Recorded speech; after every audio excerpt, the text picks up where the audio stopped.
നമസ്കാരം സർ. നമസ്തേ. Iran Israel സംഘർഷം 12 ദിവസം നീണ്ടു നിന്നതാണ്. ഇതിന് പിന്നിൽ അമേരിക്കയാണെന്നുള്ള വാദവുമുണ്ട്. അമേരിക്കയുടെ ലക്ഷ്യം ഇറാൻ്റെ ന്യൂക്ലിയർ പദ്ധതി തകർക്കുക എന്നതായിരുന്നു. പക്ഷെ അത് ഫലവത്തായിട്ടില്ല എന്നുള്ള വിവരണങ്ങളൊക്കെ പുറത്തു വരുന്നുണ്ട്. നാളെ ഒരിക്കൽ ഇറാൻ ഒരു ന്യൂക്ലിയർ പദ്ധതി അല്ലെങ്കിൽ ന്യൂക്ലിയർ ബോംബ് ഉണ്ടാക്കുമെന്ന ഭയം അമേരിക്കയ്ക്കുണ്ട്.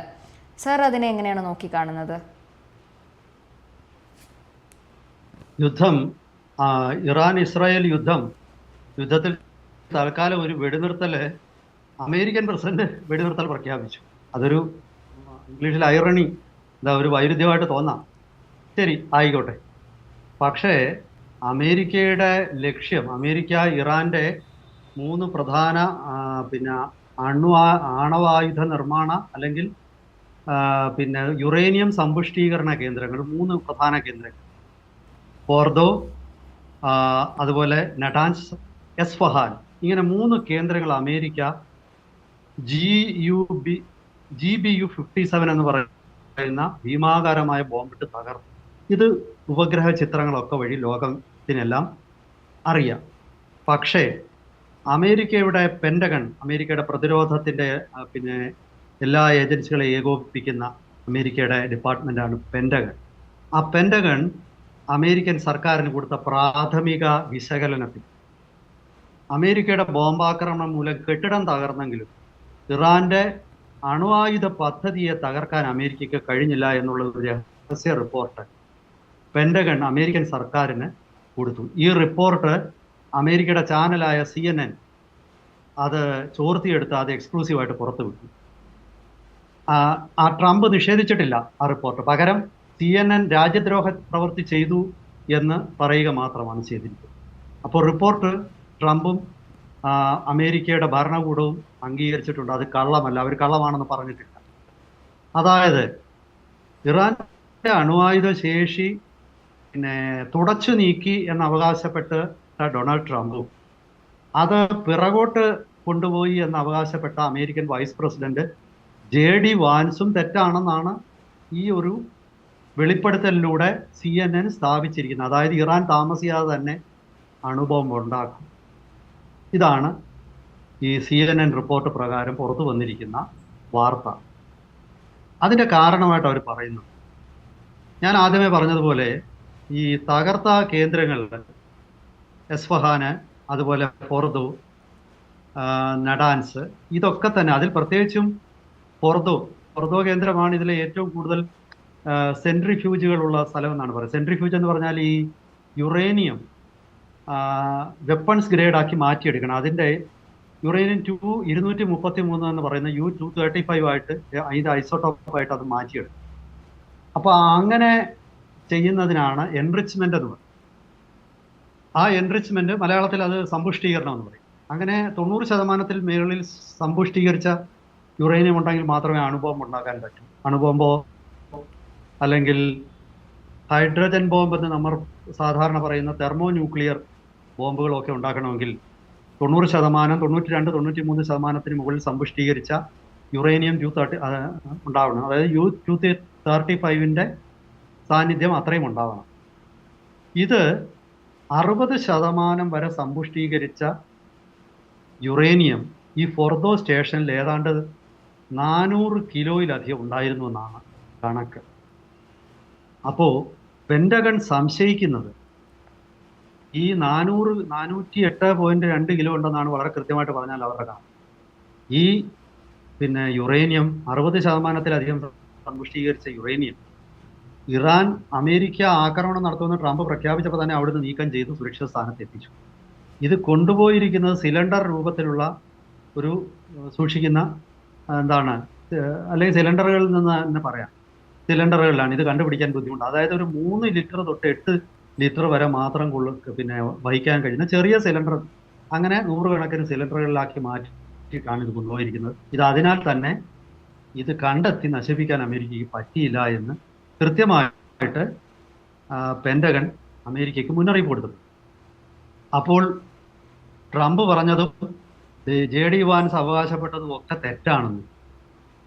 ഇതിന് മറ്റൊരു കാര്യം കൂടെ പറയാം. അമേരിക്കയുടെ ജോയിന്റ് ചീഫ് ഓഫ് സ്റ്റാഫ് അദ്ദേഹവും പിന്നെ ഇറാന്റെ ആണവശേഷി പൂർണ്ണമായിട്ട് തകർക്കാൻ അമേരിക്കയ്ക്ക് പറ്റിയില്ല എന്ന് അദ്ദേഹവും സമ്മതിക്കുന്നുണ്ട്.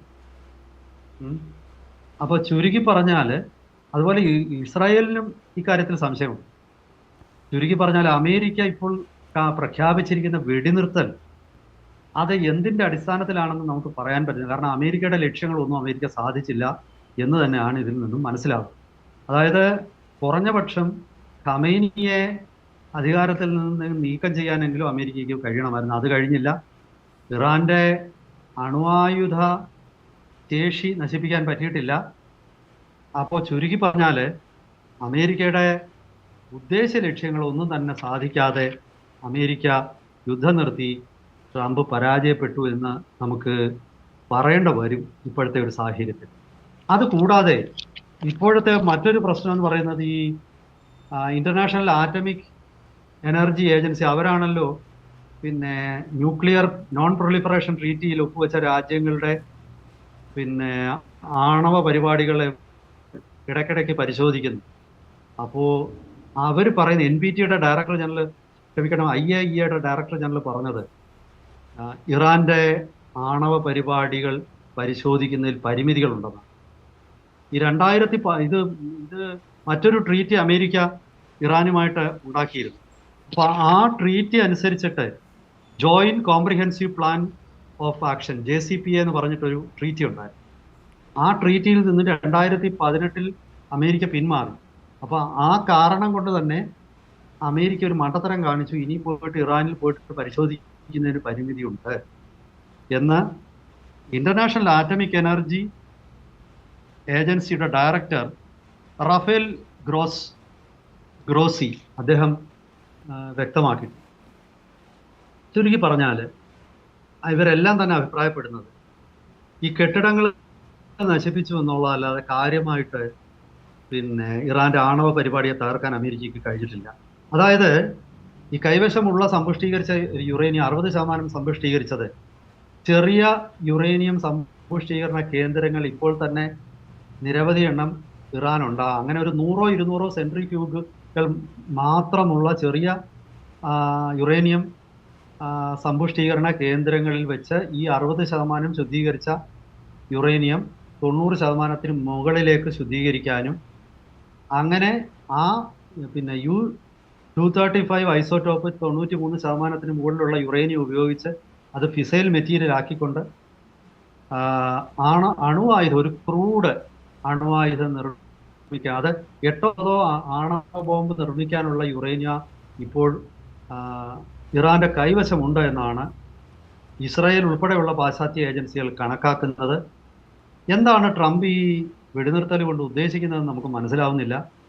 ട്രംപ് നമ്മളിപ്പം മലയാളത്തിൽ ട്രംപനടി എന്ന് വല്ലതും പറയേണ്ട സ്ഥിതി ഉണ്ടാകുമോ എന്നാണ് എനിക്ക് തോന്നുന്നത്. കാരണം ഉദ്ദേശ ലക്ഷ്യങ്ങളൊന്നും നടപ്പാക്കാതെ നമ്മൾ ജയിച്ചു എന്നങ്ങ് പറഞ്ഞ് വീരവാദം പറഞ്ഞ് വെടിനിർത്തി തടി രക്ഷിച്ച് തിരിച്ച് അമേരിക്ക പോയിരിക്കുവാണോ എന്നും സംശയിക്കേണ്ടി വന്നു. എന്തോ ഞാൻ മനസ്സിലാക്കുന്നത് ഈ യുദ്ധത്തിൽ അമേരിക്കയ്ക്ക് അവരെ കൊണ്ട് ഈ ലക്ഷ്യം സാധിക്കാൻ പറ്റുമോ എന്നുള്ളൊരു സംശയം എവിടെയോ അവർക്കുണ്ടായിരിക്കും.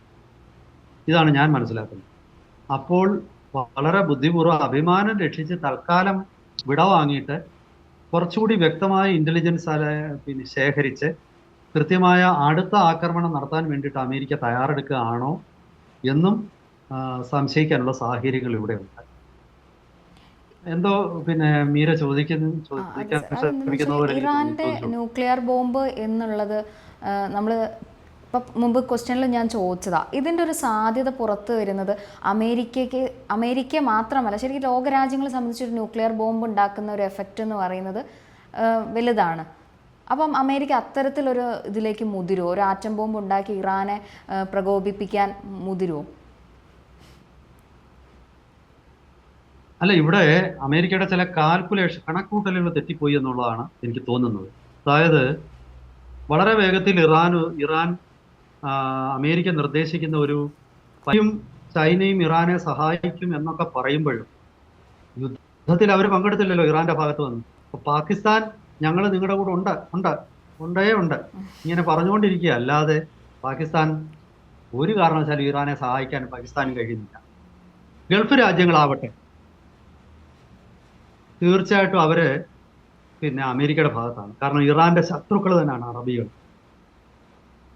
നമ്മൾ പലരും വിചാരിക്കാം ഇറാന് മുസ്ലിം രാജ്യം, അങ്ങനെയല്ല. അറബ് രാജ്യങ്ങളുടെ ഭാഷ അറബിയാണ്. ഇറാനിൽ സംസാരിക്കുന്നത് പാർസി അല്ലെങ്കിൽ പേർഷ്യൻ എന്ന് പറയുന്ന ഭാഷയാണ്. അവർ രണ്ടും വളരെ വ്യത്യസ്തമായ സംസ്കാരങ്ങളാണ്. ഇറാനിൽ ഷിയ മതമാണ്, പിന്നെ ഗൾഫിൽ മുഴുവൻ സുന്നികളാണ്. ചെറിയ ഒരു ഇറാന്റെ ഷിയ മതവുമായിട്ട് ചെറിയൊരു സാമ്യമുള്ളത് ഒമാനിലെ ഒരു ഇസ്ലാമിന്റെ വെർഷൻ ഉണ്ട്. അത് സുന്നി അല്ല, ഷിയായും അല്ല. അതും അവിടെ മാത്രമേ ഉള്ളൂ. അവരുമായിട്ടാണ് യഥാർത്ഥത്തിൽ ഇറാൻ കുറച്ചെങ്കിലും ഇടപെടുന്നത്. പക്ഷെ ഒമാൻ ബാക്കി ഗൾഫ് രാജ്യങ്ങളോടൊപ്പം തന്നെ എല്ലാ വിഷയത്തിലും നിൽക്കുന്ന രാജ്യം. ചുരുക്കി പറഞ്ഞാൽ അറേബ്യയുടെ ഒരു സഹായം, അറേബ്യൻ രാജ്യങ്ങളുടെ സഹായം ഇറാന് ലഭിക്കില്ല. അപ്പൊ ഇറാനും അറിയാം ഈ വിഷയത്തിൽ അവർക്ക് പരിമിതി ഉണ്ടെന്ന്. പക്ഷെ ഇറാനെ പോലെയുള്ള ഒരു വലിയ രാജ്യത്തിന്റെ സൈന്യവുമായിട്ട് ഒരു കരയുദ്ധം നടത്താൻ അമേരിക്കയോ ഇസ്രായേലോ തയ്യാറല്ല. കരയുദ്ധം നടത്താതെ ഇറാന്റെ ആണവശേഷി പൂർണ്ണമായിട്ട് നശിപ്പിക്കാൻ പറ്റും എന്ന് എനിക്ക് തോന്നുന്നില്ല. കാരണം നമ്മുടെ ആർട്ടിഫിഷ്യൽ ഇന്റലിജൻസും റോബോട്ടിക്സും ഒക്കെ വികസിക്കുന്ന ഒരു 10-15 കൊല്ലത്തിന് ശേഷം എനിക്ക് തോന്നുന്നു ഒരു ഇസ്രായേൽ ഇറാൻ അല്ലെങ്കിൽ അമേരിക്ക ഇറാൻ യുദ്ധം ഉണ്ടായാൽ അപ്പോഴേക്കും അമേരിക്കയും ഇസ്രായേലും ഒക്കെ ഒരുപക്ഷെ ആ ശേഷി കൈവരിക്കും. ഇറാൻ എന്താ ബുദ്ധി ഇല്ലയോ എന്ന് ചോദിക്കുന്നവരുണ്ടാവാം. പക്ഷെ ഇറാന് അത്തരം റിസർച്ച് ആൻഡ് ഡെവലപ്മെന്റുകളൊന്നും നടത്താനുള്ള ഒരു ശേഷിയിലേക്ക് വലിയ തോതിലൊന്നും എത്തിയിട്ടില്ല. അവരുടെ ആയുധങ്ങൾ പലതും ക്രൂഡാണ്. അതായത് ഇപ്പോൾ അവരുടെ കയ്യിലിരിക്കുന്ന മിസൈലുകളാവട്ടെ, അതുപോലെ ഡ്രോണുകളാവട്ടെ, ഇതൊക്കെ അവർ തീർച്ചയായിട്ടും സ്വന്തമായിട്ട് അവർ വികസിപ്പിച്ചെടുത്തിട്ടുണ്ട്. പക്ഷേ അതൊന്നും തന്നെ വളരെ കൃത്യതയുള്ള പ്രിസിഷൻ അറ്റാക്കുകൾ നടത്തുന്ന ആയുധങ്ങളല്ലത്. ഇപ്പം ഒരു 100 മീറ്റർ പരിധിയിലൊക്കെ ആയിരിക്കും അത് പോയി വീഴുന്നത്. പക്ഷെ പ്രിസിഷൻ അറ്റാക്കുകൾ നടത്തുന്ന ആയുധങ്ങളാണ് പാശ്ചാത്യരുടെ കൈവശമുള്ളത്, ഇസ്രായേലിൻ്റെ ഒക്കെ. അങ്ങനെയാണ് ഇന്ത്യക്ക് പോലും ആ ടെക്നോളജി ഇസ്രായേലിൻ്റെ കയ്യിൽ നിന്ന് കിട്ടുന്നത്. അതായത് ഒരു 5 മീറ്റർ പരിധിയിലൊക്കെ തന്നെ ഒരു മിസൈൽ കൃത്യമായിട്ട് വന്നിട്ടുണ്ട്.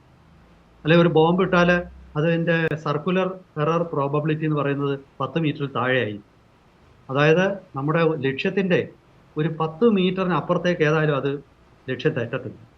അപ്പോൾ ചുരുക്കി പറഞ്ഞാൽ സമ്പൂർണ്ണ നാശം അതിന് ഉണ്ടാക്കാൻ പറ്റും. അപ്പം ഇറാന് അങ്ങനെ ഒരു ശേഷി കൈവരിക്കാൻ കുറച്ചുകൂടെ കാലതാമസം ഉണ്ടാകുമെന്ന് തന്നെയാണ്. അത് വർഷങ്ങളെടുക്കും. അപ്പോൾ ഒരു പതിറ്റാണ്ടിന് ശേഷമുള്ള ഒരു യുദ്ധത്തിൽ ഇങ്ങനെ ആയിരിക്കത്തില്ല ഇറാന്. പക്ഷെ ഇപ്പോൾ തൽക്കാലം കരയുദ്ധം നടത്താതെ ഇറാന്റെ ആണവശേഷി പൂർണ്ണമായിട്ട് നശിപ്പിക്കാൻ പറ്റുമെന്ന് എനിക്ക് തോന്നുന്നില്ല. ഇറാൻ ഒരു ക്രൂഡ് അണുബോംബ് ഉണ്ടാക്കുകയും അത് ആർക്കെങ്കിലും നേരെ പ്രയോഗിക്കുകയും ചെയ്ത് ലോകമഹായുദ്ധം തന്നെ ഉണ്ടാവാൻ ഉള്ള സാധ്യത വീണ്ടും തുറന്നിരിക്കുകയാണെന്നാണ് എനിക്ക് പറയാനുള്ളത്. സാർ ഇപ്പോൾ പറഞ്ഞു GCC കൺട്രീസ്, അറബ് രാജ്യങ്ങളുമായിട്ട് ഇറാനുള്ളൊരു ബന്ധം അത്ര നല്ലതല്ല എന്നുള്ളത്. കഴിഞ്ഞ ദിവസം വെടിനിർത്തൽ കരാറിലേക്ക് അല്ലെങ്കിൽ അങ്ങനെ ഒരു ഇതിലേക്ക് എത്തിച്ചത് ഖത്തറിൻ്റെ ഇടപെടലാണ് എന്നുള്ള വാർത്തകളൊക്കെ പുറത്തു വന്നിരുന്നു. അപ്പോൾ അതിൽ സത്യമില്ലേ? ഇല്ല, ഒട്ടും തന്നെ സത്യമില്ല. വെടിനിർത്തൽ കരാർ രണ്ടുപേരും ഒപ്പിട്ടിട്ടില്ല. വെടിനിർത്തൽ ട്രംപ് അങ്ങ് പ്രഖ്യാപിക്കുകയായിരുന്നു. ഈ വെടിനിർത്തൽ എന്ന് പറയുന്നത് കൃത്യമായ ഒരു കരാറുണ്ടെങ്കിൽ അത് രണ്ടു കൂട്ടരും കൃത്യമായിട്ട് ഇന്ന കാരണങ്ങൾ അത് ലംഘിക്കുകയാണെങ്കിൽ എന്തൊക്കെയാണ്. അപ്പം യുദ്ധം തുടങ്ങാനായിട്ട് അത് 2 കാരണങ്ങളുണ്ടായിരുന്നു. ഇറാനിലെ ഖമൈനി ഭരണകൂടം, അതുപോലെ ഇറാന്റെ അണ്വായുധ പദ്ധതി. ഈ അണ്വായുധ പദ്ധതി സംബന്ധിച്ച് ഇറാന്റെ എല്ലാ കേന്ദ്രങ്ങളും പരിശോധിക്കാൻ അമേരിക്ക ഉൾപ്പെടെയുള്ളവരുടെ ഒരു ടീമിനെ അവരനുവദിക്കാമെന്നോ അല്ലെങ്കിൽ ഇന്റർനാഷണൽ ആറ്റമിക് എനർജിയുടെ ഏജൻസിയുടെ ഒരു ടീമിനെ അനുവദിക്കാമെന്നോ ഒന്നും പറഞ്ഞിട്ടില്ല. തൽക്കാലം ഇവിടെ ഇത്രേ സംഭവിച്ചിട്ടുള്ളൂ. ഇറാന് മിസൈലോ മറ്റു രീതിയിലുള്ള ഡ്രോണോ ഒന്നും ഇസ്രായേലിനോ അമേരിക്കയ്ക്കോ നേരെ പ്രയോഗിക്കത്തില്ല. അമേരിക്കയും ഇസ്രായേലും അത് തിരിച്ച് പ്രയോഗിക്കത്തില്ല. ഇതൊരു വാക്കാലുള്ള ധാരണയാണ്. ഈ വാക്കാലുള്ള ധാരണ അതിൻ്റെ കാരണവും കൂടെ ഞാൻ പറഞ്ഞു. അത് ഖത്തർ ഇടപെട്ടു എന്ന് പറയുന്നതിലും വലിയ കാര്യമൊന്നുമില്ല. ഇപ്പൊ ട്രംപ് പലപ്പോഴും അവകാശപ്പെടുന്നുണ്ട് ഞാനാണ് ഇന്ത്യ പാകിസ്ഥാൻ യുദ്ധം തീർത്തതെന്ന്. ഇന്ത്യ അംഗീകരിക്കുന്നില്ലല്ലോ. അതുപോലാണ് ഇത്. ഖത്തർ അവിടെ ഇടപെട്ടിട്ടൊന്നുമില്ല. ഖത്തർ ഇവിടെ ഇടപെട്ടത് ഖത്തറിലെ അമേരിക്കയുടെ സൈനിക കേന്ദ്രം ഇറാൻ ആക്രമിച്ചു. അത് തന്നെ നേരത്തെ പറഞ്ഞിട്ട് ആക്രമിച്ചാണ്. അതുകൊണ്ട് തന്നെ അതിനെ തുരത്താനും അമേരിക്കയ്ക്ക് കഴിയും. അപ്പോൾ ഖത്തറിനുള്ളിൽ അമേരിക്കയുടെ പിന്നെ ഗൾഫിലെ ഏറ്റവും വലിയ അമേരിക്കയുടെ സൈനിക താവളം എന്ന് പറഞ്ഞാൽ ഖത്തറിലാണ്. അപ്പോൾ അവിടെ നിരന്തരമായിട്ടൊരു അവിടവുമായിട്ട് യുദ്ധം ഉണ്ടായാൽ അതിൻ്റെ സമീപ പ്രദേശങ്ങളിലൊക്കെ ബോംബും മിസൈലും വീഴും. ഇത് ഖത്തറിനറിയാം. അതുകൊണ്ട് അവർ ഇറാനോട് സംസാരിച്ചു എന്നുള്ളതേ ഉള്ളൂ. അതിനെ ഒരു ഫോർമലായിട്ടുള്ള വെടിനിർത്തലെന്നോ ഇടപെടലായിട്ടോ കണക്കാക്കണ്ട. ഇനി ഖത്തറല്ല അവിടുത്തെ ഏറ്റവും ശക്തിയുള്ള രാജ്യം, സൗദി അറേബ്യ. സൗദി രാജകുമാരനായ Faisal bin Salman Al Saud പിന്നെ പാകിസ്ഥാനോട് പോലും സംസാരിച്ചല്ലോ ഇന്ത്യ പാക് യുദ്ധം വന്നപ്പോൾ. ഇവിടെ അദ്ദേഹം സംസാരിച്ചിട്ടില്ല. അല്ലെങ്കിൽ പിന്നെ UAE ഭരണാധികാരിയായ അൽ നഹ്യാൻ അവർ സംസാരിച്ചിട്ടില്ല. അപ്പോൾ സ്വാഭാവികമായിട്ടും ഗൾഫിന് ഇതിൽ വലിയ റോളൊന്നുമില്ല. ഗൾഫ് ഇടപെടുന്ന എപ്പോഴാണെന്ന് വെച്ചാൽ ഇവിടെ ഹോർമൂസ് ഉൾക്കടലിലെ ഗതാഗതം തടയുമായിരുന്നെങ്കിൽ ഗൾഫ് അവിടെ അമേരിക്കയുടെ കൂടെ ചേർന്നു. ഇറാനെതിരെ ഗൾഫിന്റെ സൈന്യങ്ങളും രംഗത്ത് വന്നു. ഇതാണ് എനിക്ക് പറയാനുള്ളത്. Thank you sir.